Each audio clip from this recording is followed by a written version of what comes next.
Gerald Heinen, 253rd Infantry, 7th Army. Well, I was drafted at 18, and after training we were sent over by ship over to Liverpool, England, and from there to Southampton, across the English Channel to Le Havre, France. And then by truck we were sent up to the front, which at that time was in Germany, on German borders. And the first night we went up and went up to a mountain and dug in, and the next morning two Germans came walking up, not knowing we were there. And they saw us and turned and started to run, and so we killed them. That was the first time I was into it. And the Germans were retreating pretty fast. And I remember taking Heidelberg, Germany. There was a river between us and Heidelberg, and we'd got in the canoes along the beach, and we'd go across, and they were firing mortars at us. And they came close, and we ducked down and turned over.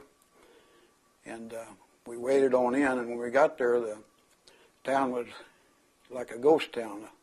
All the people were off the streets, the stores were closed, and the Germans had retreated, so we didn't have to fight there. It was a college town, and they didn't want it tore up, I guess.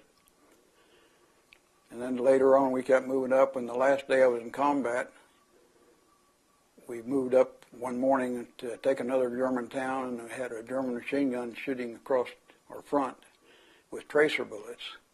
So when we'd see they shooting in bursts, and when we'd see the tracer bullets stop, we ran through.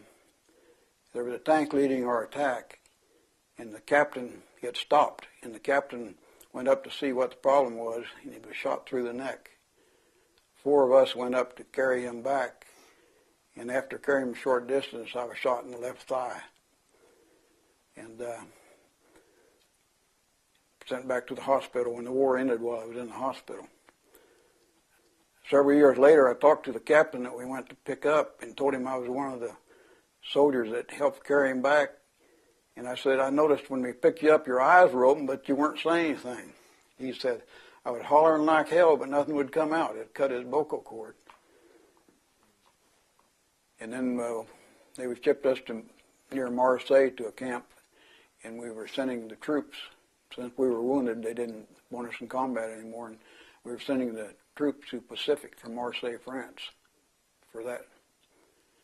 And then finally that ended. That's a German machine gun nest that was taken after the war in Marseille, France. They were shipping people back home according to how long they'd been in the service. And I had to stay over there 1 year before I came back home.